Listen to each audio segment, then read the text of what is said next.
In recent years, Hollywood has produced a wave of films that criticize the capitalist system.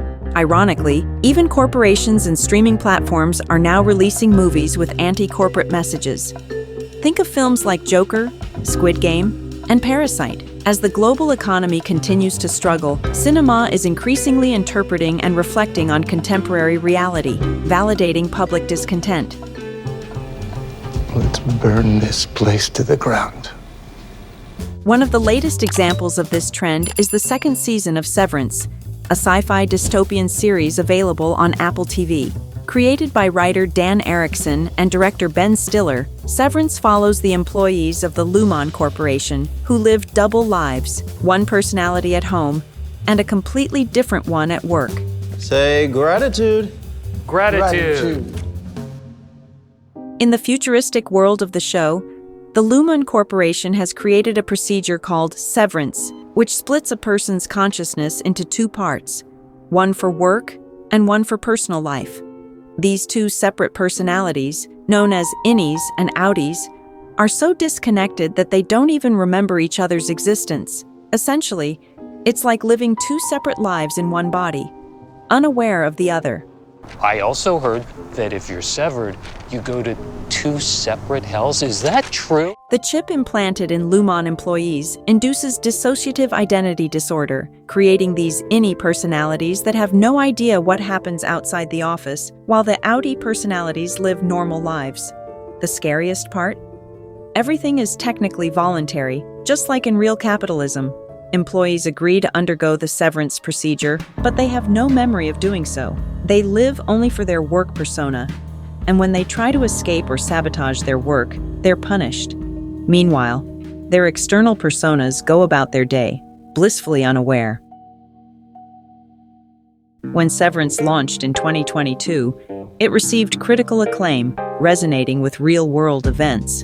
In 2021, the U.S. saw a wave of resignations called the Big Quit, where young professionals left their jobs seeking more flexible work-life balance. As the global economy faced instability, many employees began to feel disconnected from their companies, leading to mass resignations without regrets. After a 3-year hiatus due to Hollywood strikes, Severance's second season premiered in 2025, and it's more relevant than ever. The corporate world, embodied by figures like Elon Musk, and the ever-widening gap between rich and poor, has made the themes of Severance hit even harder. We're not happy. We're miserable. They torture us down there. We're prisoners! So, what makes Lumon's dystopian corporation so similar to modern-day companies? 1. Dehumanization of workers. Lumon strips away employees' identities and free will, much like how big corporations often treat workers as just cogs in a machine. 2. Corporate culture as a cult. At Lumon, corporate ideology is treated like a religion. Employees worship the company's founders and follow bizarre rituals, much like the mindless corporate propaganda in the real world. 3. Alienation of labor.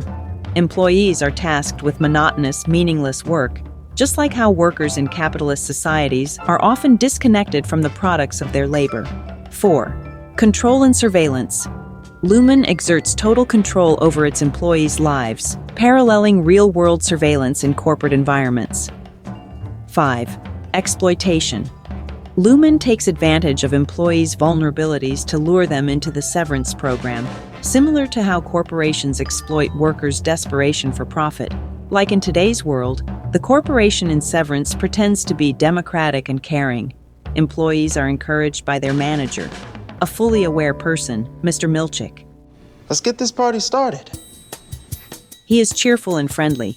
During breaks, he entertains the employees by bringing them sweets, organizing musical shows, or taking commemorative photos. But if any rules are broken inside the building, this same employee takes people to a room and makes the wrongdoer read a text about how they regret betraying the company's ideals. Joy and emotions are only allowed to be expressed when the main authority figure comes to you and permits it, in the name of some abstract, ideologically unsupported cause. Key, chosen one, key.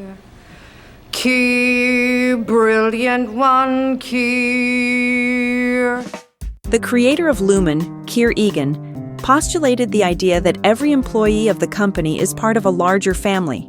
Naturally, as with any large corporation, it should embrace the idea of collectivism. We are all part of something bigger.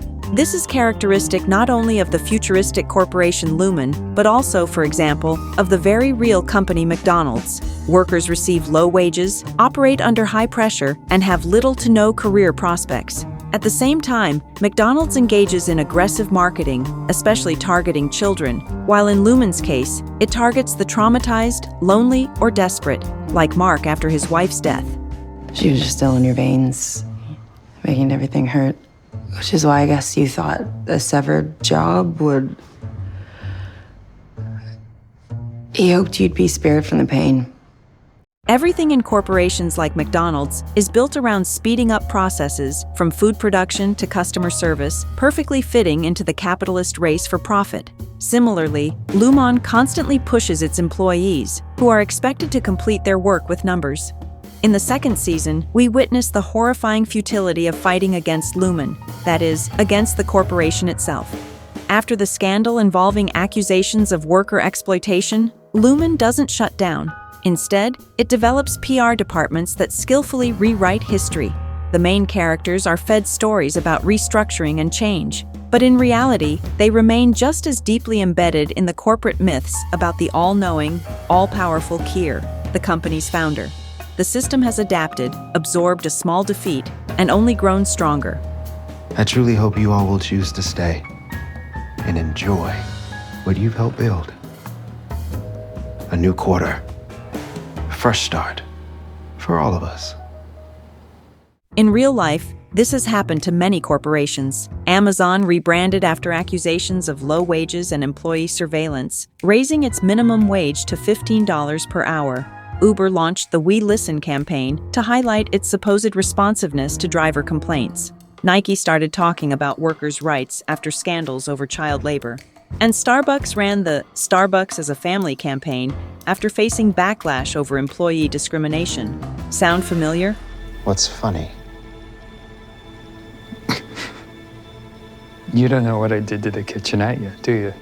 Real-world corporations try to mechanize production as much as possible, engage in surveillance of their employees, and prevent the creation of trade unions to maintain control over their workforce. Lumen also uses technology to fully subordinate its employees, literally splitting their consciousness into work and personal states. Such a system reduces a person to a set of functions, stripping them of personal qualities.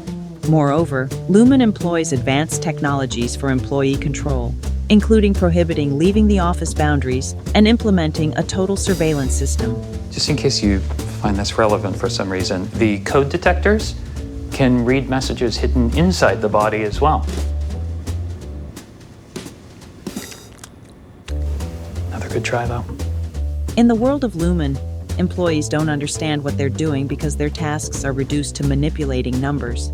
This is similar to how AI increasingly replaces meaningful work with abstract, machine-driven data processing, where the employee becomes just an operator of the system. Can a robot write a symphony? Can a robot turn a canvas into a beautiful masterpiece? Can you?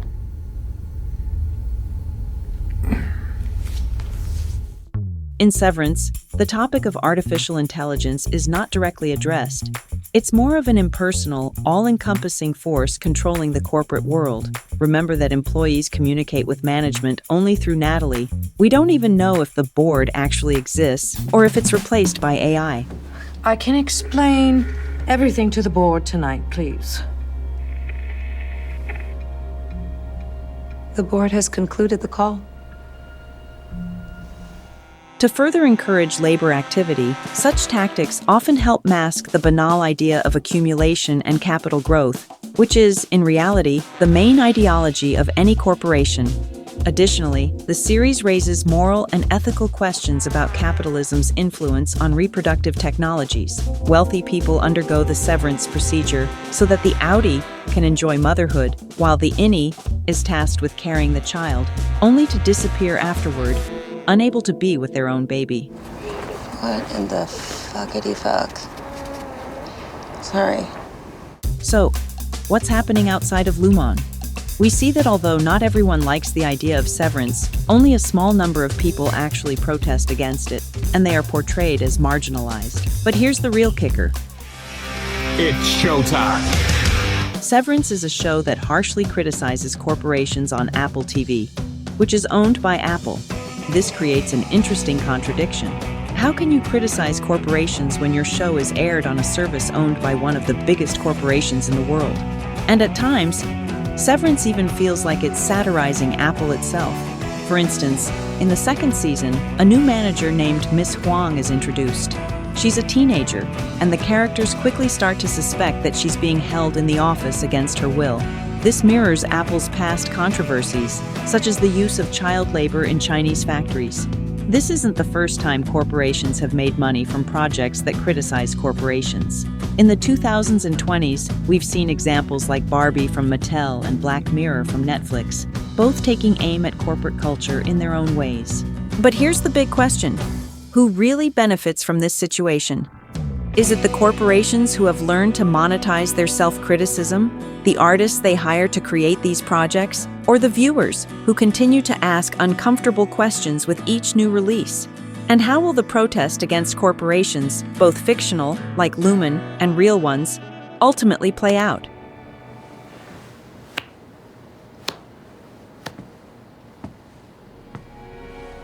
In any case, it seems that now, as technology increasingly intrudes into private life and work, blurs the boundaries between personal and professional, the show is especially relevant and valuable. It explores free will and corporate control. It satirizes corporate culture and deeply examines the psychological and ethical aspects of employee control, reminding us of the value of free will and critical thinking. You keep this between us, or only to avoid resentment?